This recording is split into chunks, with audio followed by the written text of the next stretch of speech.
New ইয়র্কের কেন্দ্রীয় অর্থায়ন বন্ধ করার ক্ষমতা কি আছে মার্কিন প্রেসিডেন্ট ডোনাল্ড ট্রাম্পের? জোহরান মামদানি শহরটির মেয়র নির্বাচিত হওয়ার পর উঠেছে এমন প্রশ্ন।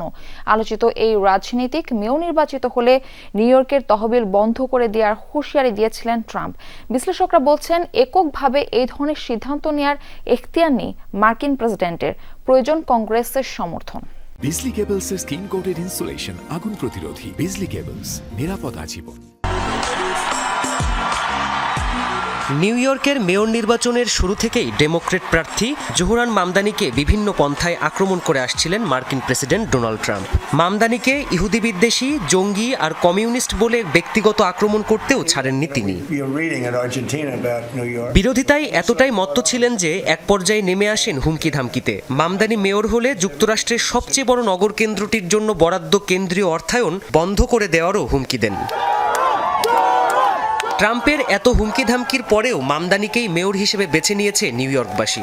অপরদিকে নিউ ইয়র্কের প্রশাসন বলছে 2026 সালে শহরটির প্রায় 750 কোটি কেন্দ্রীয় অর্থায়ন প্রয়োজন পড়বে।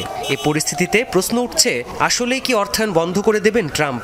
আর চাইলেই কি কেন্দ্রীয় অর্থায়ন বন্ধের ক্ষমতা রাখেন তিনি?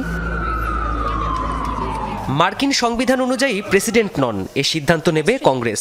কোন রাজ্যে কেন্দ্রীয় তহবিলের কতটুকু বরাদ্দ হবে তা নির্ধারিত হবে ভোটাভুটিতে। এমনকি অর্থায়ন বাতিল হবে কিনা তা নিয়েও আলোচনা হবে কংগ্রেসে। সিদ্ধান্ত না মানলে সংবিধান অমান্যের অভিযোগে মামলাও হতে পারে প্রেসিডেন্টের নামে। গত 9 মাসে ট্রাম্প এমন সব বিতর্কিত কাজ করেছেন যা মার্কিন ইতিহাসে অন্য কোনো প্রেসিডেন্টের ক্ষেত্রে দেখা যায়নি, এমনকি ডোনাল্ড ট্রাম্পের আগের মেয়াদকালেও না। এর নেতিবাচক প্রভাব ক্রমান্বয়ে বেড়েই চলেছে। কংগ্রেস কোনো রাজ্যের অর্থায়ন বন্ধের বিষয়ে স্পষ্টভাবে শর্ত না দিলে আইনগতভাবে সেই এখতিয়ার রাখেন না মার্কিন প্রেসিডেন্ট। উদাহরণস্বরূপ, শুধুমাত্র কোনো রাজ্যের গভর্নর ডেমোক্র্যাট হওয়ার কারণে সেই রাজ্যের অর্থায়ন বন্ধ করতে পারবেন না ট্রাম্প। সিনেট ও প্রতিনিধি পরিষদ উভয় কক্ষেই অল্প ব্যবধানে সংখ্যাগরিষ্ঠ ট্রাম্পের রিপাবলিকান পার্টি। বিশ্লেষকরা বলছেন, রিপাবলিকান হলেই প্রতিনিধিদের অন্ধ সমর্থন পাবেন ট্রাম্প, এমনটি হওয়ার সম্ভাবনা কম। প্রাণপ্রতিম কুণ্ডু, যমুনা নিউজ।